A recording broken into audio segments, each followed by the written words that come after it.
December 20th, 1941. 10 Japanese twin-engined Ki-21 Sally bombers fly toward the southern Chinese city of Kunming. As they near their target, the Japanese bomber pilots are stunned to see 4 small fighter aircraft bearing down on them. The approaching P-40 Tomahawks open fire.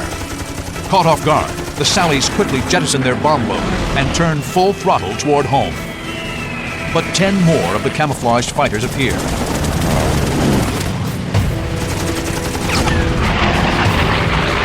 The fighters are unlike any aircraft they've ever encountered. They're fast and expertly flown. Their wings bear the national markings of the Chinese Air Force, but their nose sports the gaping maw of a great shark. It's the Flying Tigers, now in their first combat over the skies of Southeast Asia. Raining deadly tracers on the twin-engined aircraft, a fighter barely misses slamming into one of the Sallies and, at the last second, slides beneath it. The bomber bursts into flame and noses over in a death spiral.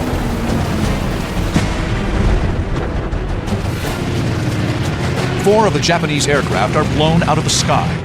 Wounded, the 6 remaining Sallies limp back to their base. That first combat on December 20th, 1941, represented a watershed in the history of military aviation in China. This was the first time that a thoroughly modern, professional Air Force staffed by Americans engaged the Japanese on the Asian mainland, and it was a stunning success.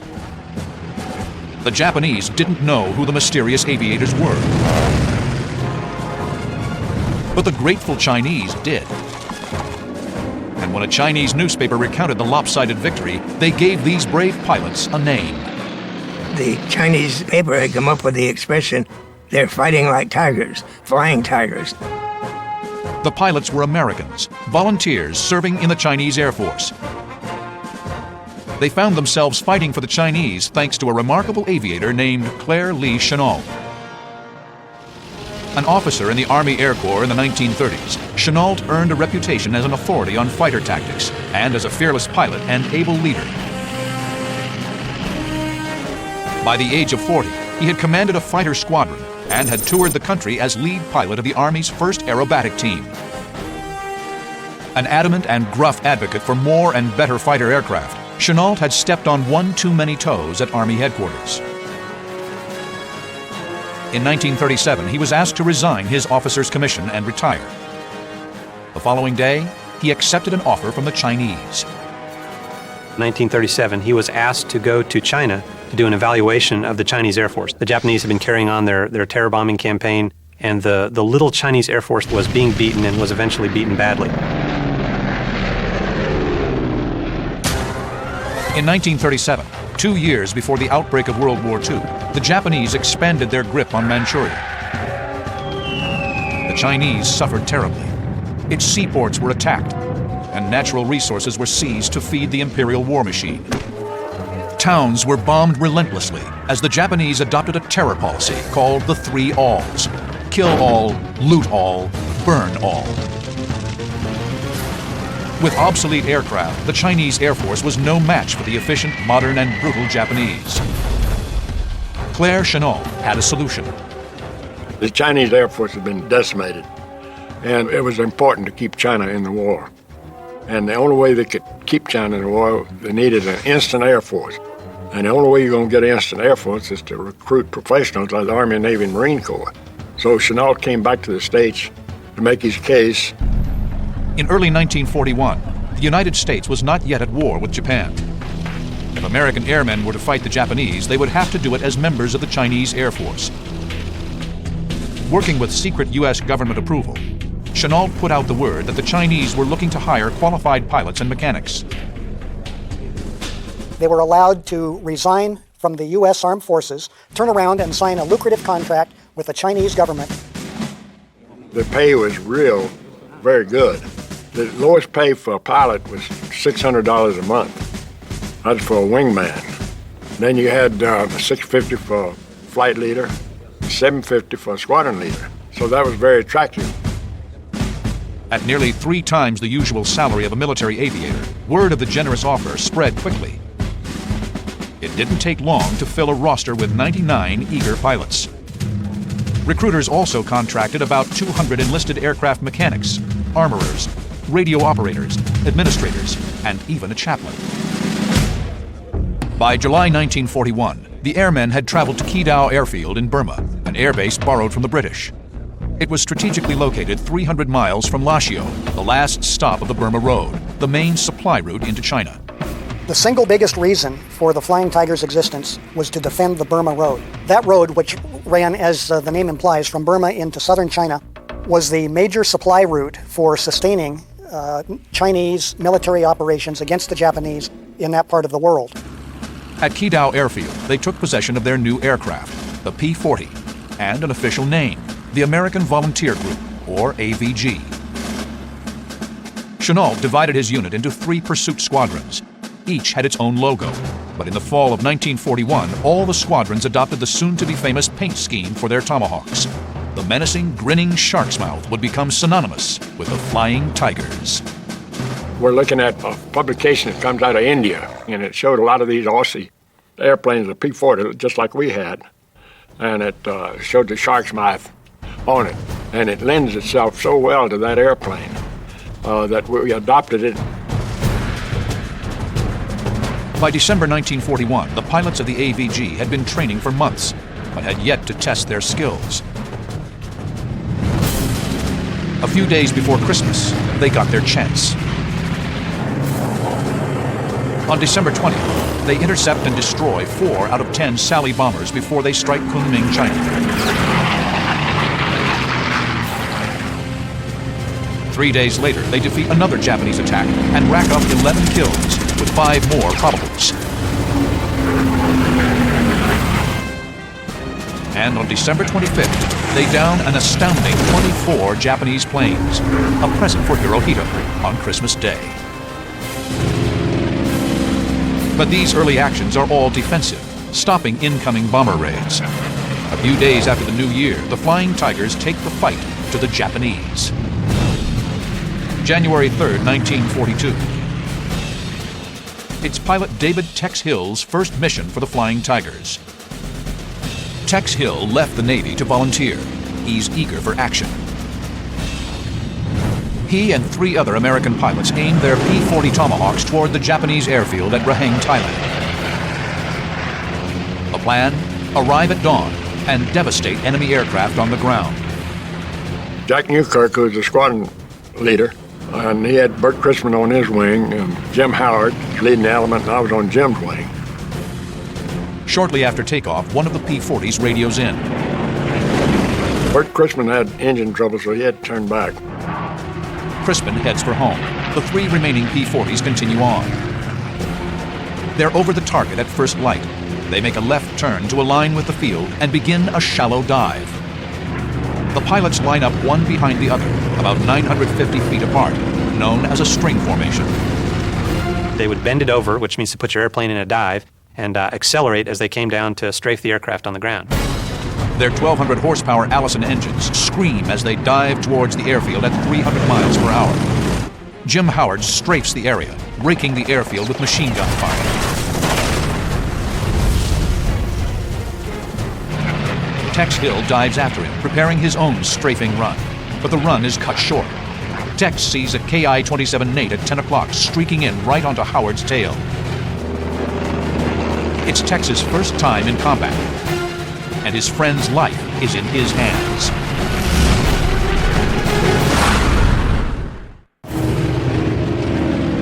January 3rd, 1942. The Flying Tigers take the fight to the Japanese and attack an airfield at Raheng, Thailand.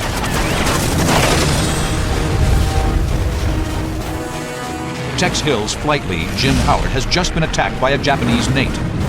Jim Howard is here. The Nate is on his tail, here. Tex is here. Jim Howard strafes the airfield,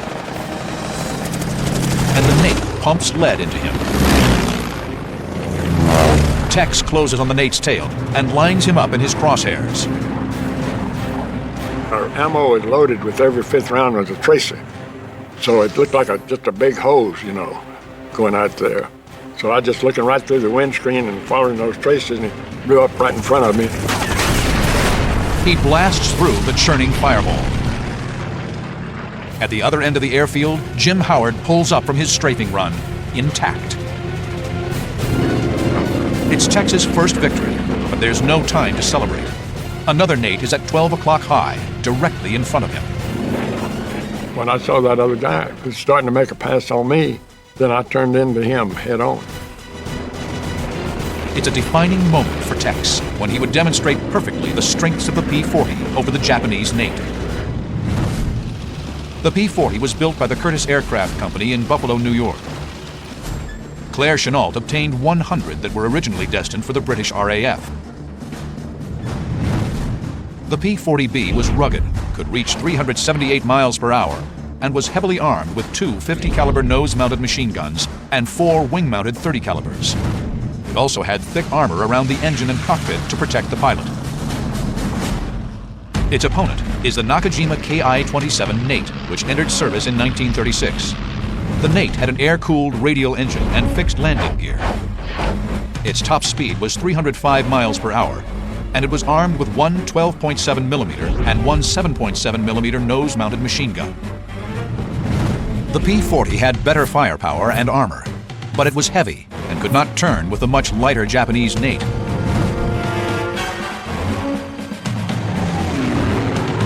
These fundamental differences in aircraft design philosophy were at the core of Claire Chennault's approach to dogfighting.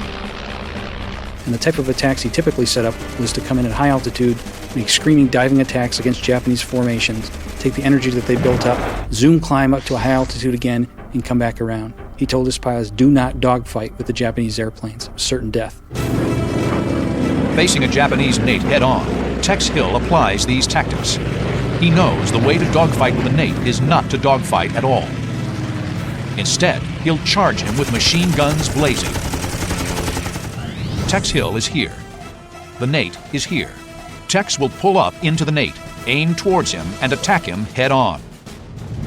I'm pulling into him, and of course I had the firepower on the head-on. The fighters close at over 600 miles per hour. The Nate peppers Tex's aircraft, but the P-40's armor plate does its job. Eventually, the lighter armored Nate couldn't take the punishment and ended up spiraling out of control. The Nate spirals into the jungle. The fight's over. I had no idea where Howard and Newkirk were. I just headed right home, get out of that area.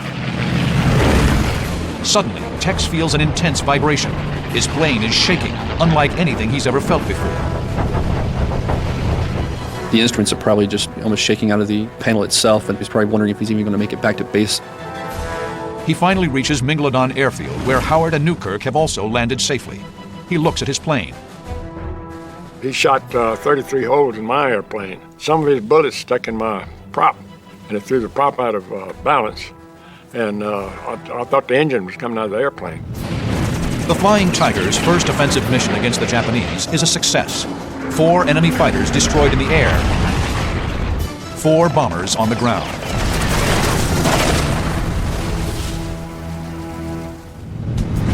They were also gaining notoriety. The Flying Tigers didn't use military ranks or military discipline. They fought and played by their own rules, their raucous antics fueling their fame. In Rangoon, they rode water buffalo down the street. They shot up the chandeliers in their favorite watering hole. They even had a pet leopard. Chennault looked the other way, allowing the pilots to relieve the tension of constant combat, but he insisted on total discipline in the air. I think he was an excellent leader. If you did your job right, why, he would back you at every time. During its 6 months in combat, this handful of American soldiers of fortune claimed nearly 130 Japanese aircraft. 11 went down under the guns of Tex Hill's P-40 Tomahawk. Here's a ragtag mercenary organization of former Army, Navy, Air Force officers and enlisted men who took on the Japanese head-to-head, very close to Japanese home islands, and proved that the enemy, who appeared to be 10 feet tall, could be whittled down to size. But after Pearl Harbor, a mercenary army wasn't needed anymore. The full might of the U.S. military was now in the war. Despite their legendary combat record, the decision was made to allow the American Volunteer Group's contract with the Chinese government to expire on July 4, 1942. But the Flying Tigers would live on. The Army soon created the China Air Task Force to oversee the air war in the Far East. The mission and men of the AVG would be rolled into the new unit as the 23rd Fighter Group. The China Air Task Force came under the control of colorful theater commander Joseph Vinegar Joe Stilwell. The transition from the AVG to the China Air Task Force was somewhat messy. The pilots were being coerced to stay in the China Air Task Force, and it left a lot of bitter feelings. Stillwell brought in General Clayton Bissell to talk to the AVG. He could not have chosen a poorer man for the job. The Flying Tigers were gathered in an auditorium, and he basically laid it out. He said, "We want you to stay. If you don't want to stay, then you can go home, but we will have draft boards waiting for you at the gangplank in the United States, and you'll be drafted into the Army as privates in the infantry." The pilots didn't take well to Stillwell's intimidation and threatened to leave en masse. Claire Chennault reactivated his commission and was promoted to general. He set out to clean up the mess and preserve the fighting spirit that made the Flying Tigers famous. He called Tex Hill into his office. And Chennault said, "I think Bissell poisoned him. I don't think many of them are planning to stay. If I lose you, Tex, I'm not sure what I'm going to do." And Tex immediately said, "General, I'll stay as long as you need me."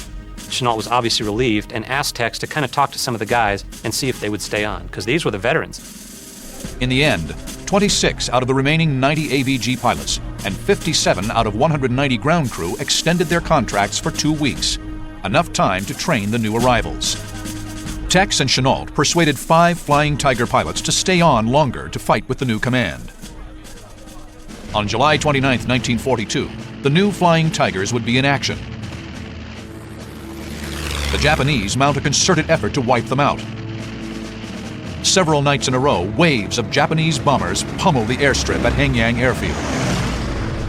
Frustrated by the attacks, a soft-spoken, talented fighter pilot named John Allison approaches Tex Hill. I said to Tex, "Has the AVG tried to stop them at night?"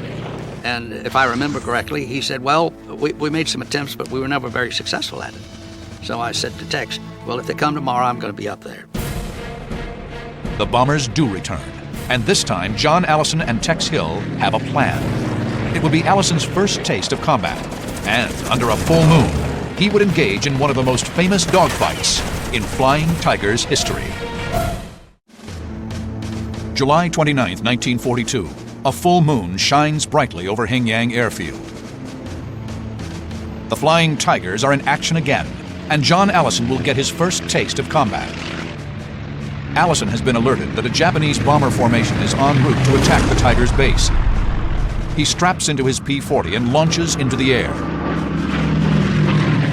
John Allison reminds me of no one as much as Jimmy Doolittle. They're both short in stature, very focused, precise types of aviation professionals, but when each of them climbed in the airplane, strapped in and started the engine, there was a personality change.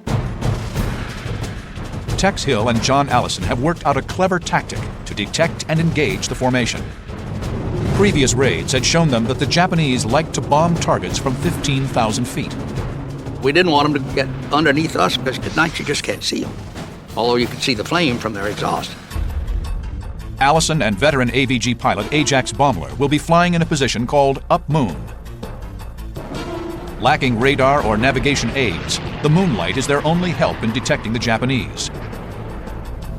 If the Japanese come in at their normal altitude, both pilots will see them silhouetted against the moonlit sky. If the Japanese come in under Allison, Baumler will see them. If they come in under Baumler, they will be low enough for the ground crew to spot them and radio in. Baumler levels off at 9,000 feet. Allison continues on to orbit at 12,000 feet. Somewhere in the darkness, the formation of 6 Japanese Ki-21 bombers approach in 2 3-plane elements. The Mitsubishi Ki-21 bomber, better known to the Allies as the Sally, was the workhorse of the Japanese Army Air Force in China. It could carry over 2,000 pounds of bombs. The Sally had incredible range, but this came at the cost of crew protection. It was very lightly armored.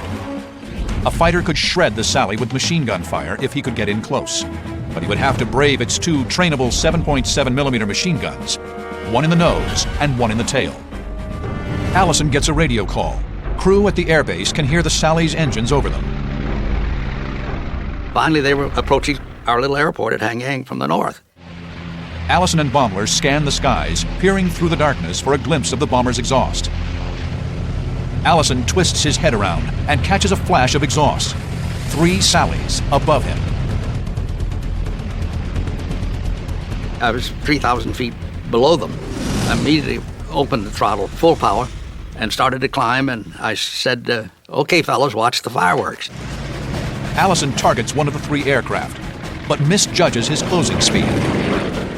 My airplane was climbing fast and also going much faster than the bombers, and I turned to follow them, and I was right in the middle of the formation. Suddenly, streams of tracers bracket Allison's P-40. They were shooting at me, and my radio went dead. They had hit my radio. This is before I'd fired a shot, and they put one round right through the seat and into my parachute. His engine is peppered as he flies through the stream of bullets. Allison must act quickly. In order to reposition himself behind the bombers, he'll rudder hard left and throttle down. It causes his plane to skid to the side and dramatically cuts his airspeed. The tactic works perfectly. I probably wasn't 200 feet behind them, maybe even closer. And my first rounds are down the fuselage. And I know I must have killed everybody in the airplane. The attack from point-blank range shreds the bomber. The wounded Sally pitches hard up, hemorrhaging oil, which splatters Allison's windshield. Allison has just knocked out 1 Sally, but there are 2 left. The formation's right wingman is the closest target, but its rear gunner has Allison in his crosshairs. Allison rolls right and swings in on the bomber's 6, braving a hail of tracer fire. The one that had been hitting me on the right, hitting me most, I just gave him a burst and he exploded.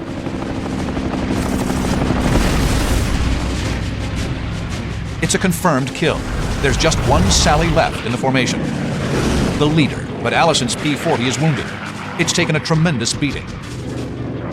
I didn't realize how hard I'd been hit, but they'd actually knocked a 5-inch hole through the crankcase, and all the oil was draining out, which I didn't know that.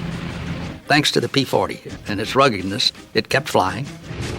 Allison brakes left, slams his throttle forward, drawing a bead on the lead Sally. His bullets impact the aircraft's left engine. Trailing flaming debris, the Sally disappears into the darkness. It's Allison's 3rd bomber. But with flames licking his engine cowling, it's time to head back to base and try to make an emergency landing. When the airplane really started to burn, I kind of panicked, and I was going so fast I couldn't get into the airport. But fortunately, the river was right out ahead of me, and I said, oh, well, I can make the river. Allison puts his crippled P-40 into the Xiangqiang River. I popped out of the airplane, swam over to a log raft. A Chinese young man ran out across the logs, pulled me up, and in my best Chinese, I was shouting, I'm an American, I'm an American. 4 of the 6 Japanese bombers sent to strike the airfield are shot down. But these 6 bombers are just the first wave. Only hours later, in the light of day, the Japanese would send a far larger formation to eliminate the Americans once and for all. And this time, they're bringing escort, a formation of advanced fighters more powerful than the Nate. They'll test the Flying Tigers like never before. July 30th, 1942, Southeast China. The 75th Fighter Squadron of the Flying Tigers scrambled to intercept a formation of enemy aircraft sent to level their home base at Hengyang Airfield. Tex Hill leads 10 P-40s into the fight. Hill climbs to meet a formation of 27 Japanese fighters that are leading the onslaught. And then here comes this big fighter sweep.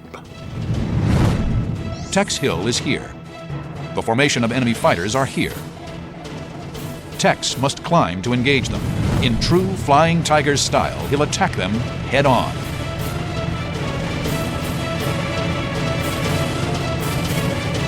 They aren't the familiar Nates. The fighters are a newer, advanced Japanese aircraft. The Nakajima Ki-43 Oscar is the successor to the Nate, and entered service in the Pacific in 1941. Like all Japanese fighters, it traded armor for performance. Powered by a 1,150 horsepower engine and armed with two 12.7 millimeter machine guns, it could fly faster and higher than the Nate. And they were flown by skilled Japanese Army pilots. All through the 1930s, the Japanese developed their military air arm. Both naval and Army aviators were highly skilled warriors of the Emperor. The Japanese military culture was extremely mission-oriented. It was said that every Japanese warrior owed the Emperor his life. And if the mission called for sacrificing his life in advancing the cause of the Emperor, who many Japanese literally considered a living god, that was not only required, it was also deemed a significant honor. Those guys were very well trained. I said, the Japanese, anything that they did or set out to do, they just really excelled in it. The Oscars spot the P-40s and move to engage. Tex opens his throttle, leading his squad of P-40s into the teeth of the Japanese assault. Tex will use the same tactics that have made the Flying Tigers famous. One of the Japanese Oscars pulls ahead of the rest.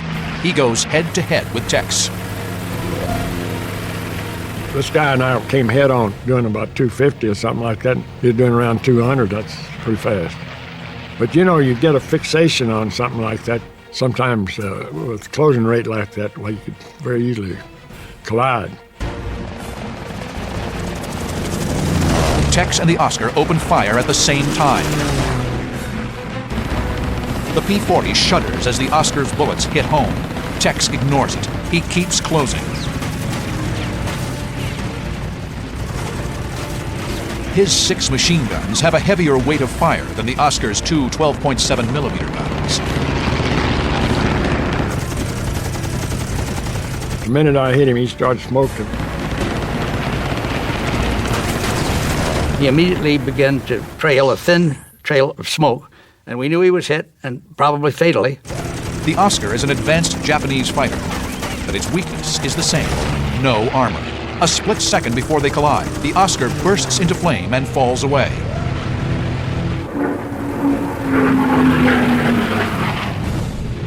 Tex Hill's P-40s went on to down 15 enemy fighters in the raid. The Japanese attack fails, and the Flying Tigers' home airfield is spared. The Japanese effort is derailed by Chennault's well-honed tactics. Avoid the turning fight and use the P-40's superior speed, power, and heavy armament. The tactics that worked against the Nate were equally effective against the Oscar. The China Air Task Force goes on the offensive. Japanese military and industrial sites are targeted throughout Southeast Asia. August 12, 1942.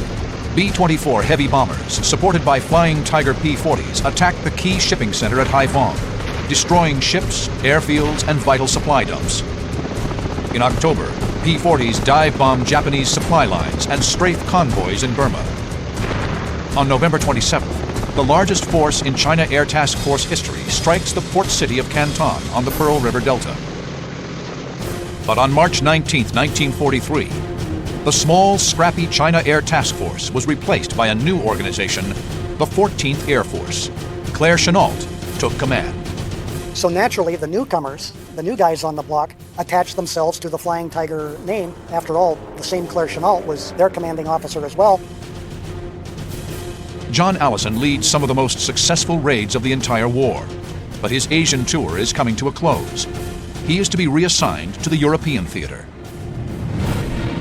But on his last day in China, Allison will find himself in the most harrowing dogfight of his career. May 31st, 1943, John Allison's last mission as a Flying Tiger in China. He's flying with a squadron of Chinese pilots. One Chinese squadron had just gotten brand new P-40s, and General Shaw asked me if I would go up and fly with them. And I said I'd be delighted to do that. Since before the Tigers' arrival in China, Americans had been training and advising nationalist Chinese pilots. I had 7 Chinese pilots, and I should have had 2 American wingmen, but one of them couldn't get his airplane started. Allison and his Chinese wingman escort B-24s in a mission to attack a Japanese base at Ichang. The bombers, proud to be a part of the Flying Tiger's legacy, have painted each B-24 nose with the famous shark's teeth. There's heavy cloud cover as the P-40 fighters and B-24 bombers reach the target at Ichang. Allison spots a break in the clouds. He'll go down to reconnoiter. He radios the rest of the formation to stay above the clouds. I said, let me go by myself. So I started, and I turned around, and I looked back, and I've got myself and my wingman, and then behind us are these 9 B-24s. And while we were having this conversation, all of a sudden, it's just as if someone had taken a handful of pepper and thrown it up through these black spots were busting through the ceiling. 20 Japanese Oscars have suddenly appeared. They're heading directly for the B-24s. Allison is here. The enemy Oscars climb towards the B-24s here. Allison must find some way to engage and divert the fighters from the bomber formation. He must act quickly. The lighter and more agile Japanese fighters are closing fast on the B-24s. Allison jams the stick back and rudders right in a climbing turn. And I found myself climbing with all these Japanese fighters. He pulls up on an easy target, an Oscar right in front of him.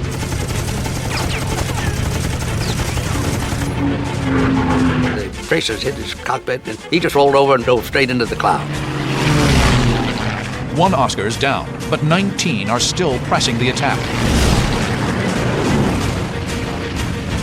He maneuvers through the enemy formation, then lines up another Oscar in his sights. I hit him, and he did catch fire. So I knew I got that one.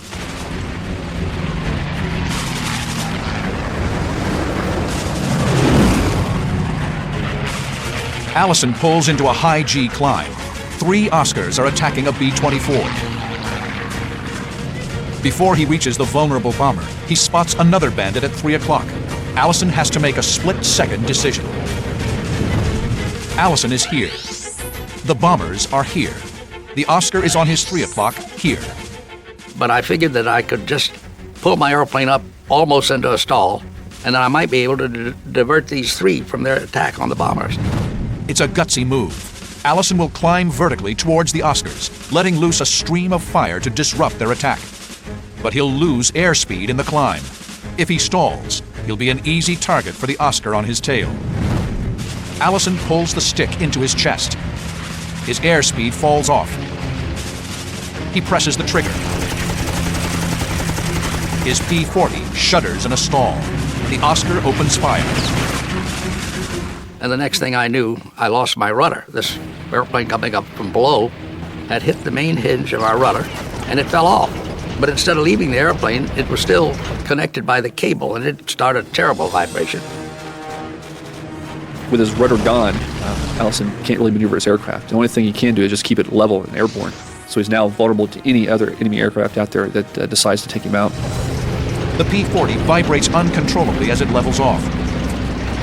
The Oscar rolls into position, lining up an easy kill. From 200 feet away, the Japanese plane fires.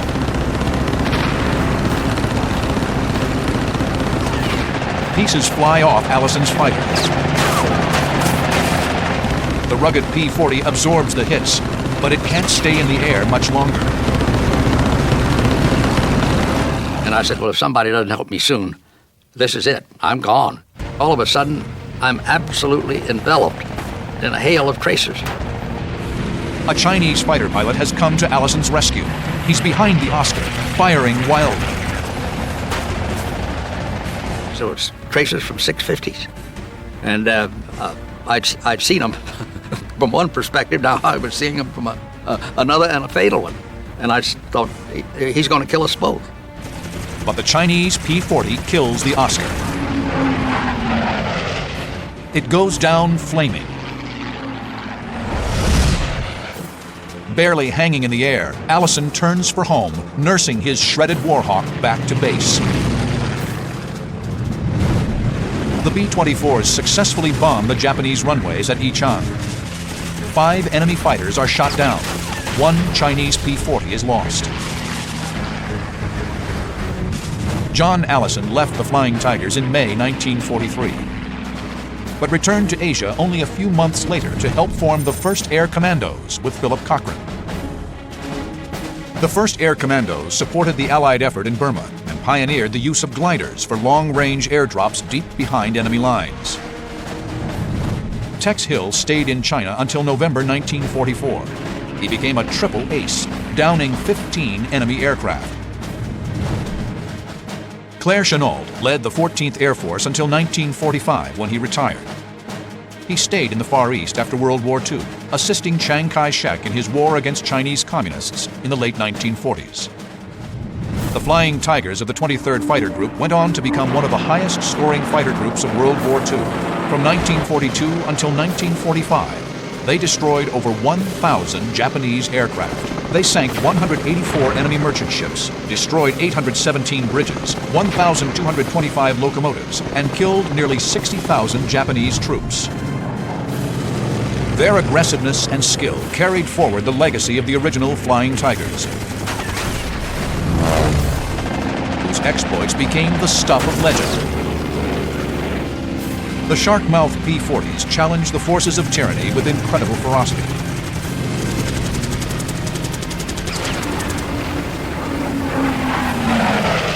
Raising the spirits of millions of Americans and Chinese in the darkest days of World War II.